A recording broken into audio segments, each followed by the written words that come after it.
থেকে ৭০,০০০ যদি জান দিতে হয় আমরা সকলে দেবো ইনশাআল্লাহ। এবং আমাদের যে বদরতলা, এই বদরতলা ইউনিটকে আমরা মজবুত করার জন্য আমরা আপনাদের এখানে যে ৬টা-৭টা মসজিদ আছে, এই ৬টা-৭টা মসজিদ মিলিয়ে একটা জোন তৈরি করে এখান থেকে যদি নেতৃত্ব উঠে আসে, আর আমি বারবার বলি, আগামীতে আগেও বলেছি এখনও বলছি এবং আগামী দিনে আমার যতক্ষণ আমার শরীরে জান প্রাণ থাকবে আমি বলতে থাকবো যে মিডিয়া বুরুজ যদি শক্ত হয় তাহলে আগামী দিনে পশ্চিম বাংলাকে পথ দেখাবে ইনশাআল্লাহ।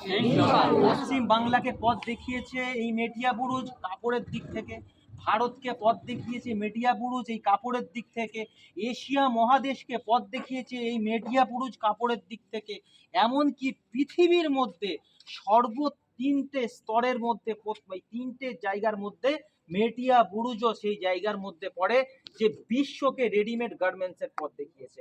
তো মেটিয়া বুরুজ যদি রেডিমেড গার্মেন্টসের দিক থেকে যদি বিশ্বকে পথ দেখাতে পারে, তো এই মেটিয়া বুরুজের যুবকরা, এই মেটিয়া বুরুজের যে জনতা রয়েছে, ইমানওয়ালা জনতা এবং রসুলকে প্রেম করনেওয়ালা, আল্লাহকে মোহাব্বত করনেওয়ালা, মসজিদ মাদ্রাসাকে হেফাজত করার জন্য লড়াই করনেওয়ালা সৈনিকরা যদি আগামী দিনে তৌহিদি জনতা ছত্র ছায়ায় এসে মিডিয়া বুরুজ ইউনিটকে তৈরি করে, খোদার কসম খেয়ে বলছি এই মিডিয়া বুরুজ আগামী দিনে পশ্চিমবাংলাকে পথ দেখাবে ইনশাআল্লাহ। ভাই আপনারা সকলেই তৌহিদি জনতার যে আমাদের ইউনিট আছে, আমাদের সদস্য পদের যে ফর্ম আমরা লঞ্চ করেছি, আমরা 3 দিন পর থেকে চালু করব। আমাদের স্ট্যাম্প মারা হচ্ছে, সিগনেচার করা হচ্ছে, আমাদের এই যে ফর্ম আছে এই ফর্মটা আমাদের প্রত্যেকটা সদস্যকে দেওয়া হবে যারা সদস্য হতে চায়, এবং এই যে ফর্মটা দেওয়া হবে, এই যে সদস্য পদ গ্রহণ হবে, এতে ফায়দা কি? আমি সদস্য হব, আমার ফায়দা কি?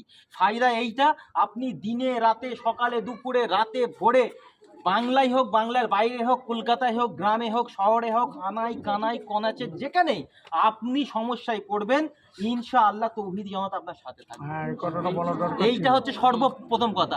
আপনার পুলিশি হ্যারাসমেন্ট, আপনার এলাকার হ্যারাসমেন্ট, আপনার রাস্তায় গাড়িতে আপনি দেখেছেন রাস্তায় ধরে জয় শ্রীরাম বলানো হচ্ছে, আপনি দেখেছেন ট্রেনে ধরে জয় শ্রীরাম বলানো হচ্ছে, আপনি দেখেছেন এমন কি আমরা হসপিটালে পর্যন্ত আমাদের স্বাধীনতা কেড়ে নেওয়া হয়, আমাদেরকে ধর্মের পরিচয় দেখিয়ে আমাদেরকে হসপিটালে পর্যন্ত আমাদের হ্যারাসমেন্ট করা হয়, আমাদের বাসে, ছাদে, বিভিন্ন জায়গায় মুসলিমদেরকে অপদস্থ পদতলিত করার একটা চক্রান্ত চালাচ্ছে।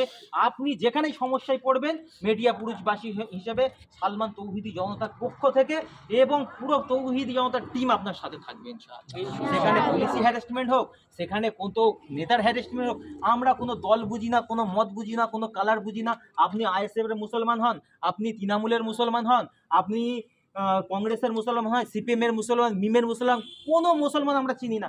আমরা এইটা চিনি, আমরা রসুলের উম্মত, আমরা এইটা চিনি, আমরা হচ্ছে আখেরি জামানার নবীর উম্মত। আমরা যেই দল করতেই পারি, আমাদের স্বাধীনতা রয়েছে, আমরা যেই দলকে ভালোবাসবো আমরা দল করতে পারি, আমরা যে কোনো ফেরকায় থাকতে পারি, কেউ তবলিগ জমাত করতে পারি, কেউ আইলা হাদিস করতে পারি, কেউ ফুরফুরা করতে পারি, কেউ রেলি করতে পারি, আমাদের যেরকম ফেরকা হতে পারে, আমাদের আকীদা হতে পারে আলাদা, আমাদের রাজনৈতিক পরিচয় হতে পারে আলাদা, কিন্তু খোদার কসম আমাদের একটা পরিচয় আছে, লা ইলাহা ইল্লাল্লাহ মুহাম্মাদুর রাসূলুল্লাহ। এই পরিচয়কে সামনে রেখে আগামী দিনে জালেম সরকার যেইভাবে মসজিদ মাদ্রাসা খানকা ঈদগাহ দরগা কবরস্থানকে কারার চক্রান্ত করছে, এই যে লাল চোখ দেখানোর চেষ্টা করছে, এই লাল চোখের বিরুদ্ধে আমাদের সবাইকে গর্জে উঠতে হবে এবং আমাদের বৃদ্ধ থেকে নিয়ে জোয়ান পর্যন্ত আমরা রাস্তায় দাঁড়িয়ে, আমরা কলকাতার রাজপথে দাঁড়িয়ে, দরকার পড়লে দিল্লির যন্তর মন্তর থেকে চালু করে আমাদের এসআইয়ের নিয়ে যদি ছিনিমিনি খেলে, আগামী দিনে তৌহিদি জনতা ডাক দিয়েছে, এই যে কলকাতার বুকে যে পার্লামেন্ট আছে, এই কলকাতার বুকে নির্বাচন কমিশনের অফিস আছে, আমরা অফিস পর্যন্ত ঘেরাও করবো ইনশাআল্লাহ। আমরা এসআইআর করতে দেবো না। এসআইআর যদি করতে চাই, আগামী দিনে তৌহিদি জনতা রাস্তায় নেমে আন্দোলন করবে, সেই আন্দোলনটা গণ আন্দোলনে তৈরি হবে ইনশাআল্লাহ। কারণ আমাদের পথ দেখিয়েছে কৃষক ভাইরা যেইভাবে রাস্তায় 14টা মাস থেকে কৃষক বিলকে বাধ্য হয়েছে, সরকার বাধ্য হয়েছে পিছু হাঁটতে, সেইভাবে আন্দোলন যদি আমরা করতে পারি, এই মোদি, এই যে যোগী, এই অমিত শাহ, এ যত ধরনের নেতা কেতা আছে, এরা বঙ্গোপসাগরের দেখবেন নদীর তলাতে ভাসছে, আর না হলে এরা আমেরিকার দাদাদের পিছন ধরে আমেরিকায় চলে গিয়েছে। কারণ ভারতের জমিন এমন একটা জমিন, এখানে হিন্দু মুসলমান সম্প্রীতি বজায় রেখে আমরা থাকবো, বদরতলার হিন্দু ভাইদেরকেও পাশে রেখে আমরা লড়াই করবো ইনশাআল্লাহ। কারণ আমাদের থেকে হিন্দু ভাইয়েরা বেশি প্রতিবাদী। আজকে এসআইআর নিয়ে সব থেকে বেশি আন্দোলন করছে হিন্দু ভাইয়েরা, আজকে ওয়াকাব নিয়ে আন্দোলন করছে হিন্দু ভাইয়েরা। তো হিন্দু ভাই যদি আমার মসজিদ, মাদ্রাসা, খানকা, ঈদগাহ, দরগা, কবরস্থানের জন্য, এসআইআর জন্য, মুসলমানের জন্য, মজলুমের জন্য, প্যালেস্টাইনের জন্য যদি হিন্দু ভাইয়ের আওয়াজ তুলতে পারে, তাহলে হিন্দু ভাইদের সাথে নিয়ে আমরা আগামী দিনে জালেমের সরকারের বিরুদ্ধে আন্দোলন করবো ইনশাআল্লাহ। আপনারা সকলে তৌহিদি জমাতের সাথে থাকবেন ইনশাআল্লাহ। আমাদের সদস্য পদ 3টে দিন 4টে দিন পর চালু হবে এবং আমাদের একটা হোয়াটসঅ্যাপ গ্রুপ আছে। সেই হোয়াটসঅ্যাপ গ্রুপে যদি আপনারা জয়েন হতে চান, তাহলে আপনারা আমার যে এখানে মমিন ভাই আছে, এই মমিন ভাইয়ের সাথে আমার প্রথম সাক্ষাৎ হয় ফোনের মাধ্যমে। এই মমিন ভাইকে আপনারা ফোন নাম্বার দেবেন এবং আমার সাথে ডাইরেক্টলি যদি দেখা করে কথা বলতে চান কথা বলবেন এবং আমাদের হোয়াটসঅ্যাপ যে গ্রুপ আছে সেই গ্রুপে জয়েন হবেন। আমরা কিভাবে পরিচালনা করছি, তৌহিদি জনতা কেন এসেছে এখানে, করে কামিয়ে খাওয়ার জন্য তৌহিদি জনতা আসেনি। তৌহিদি জনতা এসেছে এই যে মজলুমের পাশে দাঁড়িয়ে তার জবান হয়ে কথা বলার জন্য। আজকে আমাদের কথা বলার মতো কেউ নেই।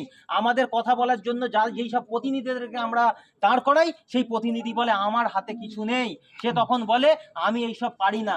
পারি কারা পারবে? জনগণ পারবে। কারা পারবে? এই জনপ্লাবন পারবে। এই জন্য এই বদরতলা থেকে আন্দোলন শুরু হবে, সেই আন্দোলন পুরো মিডিয়া পুরো ছেয়ে যাবে।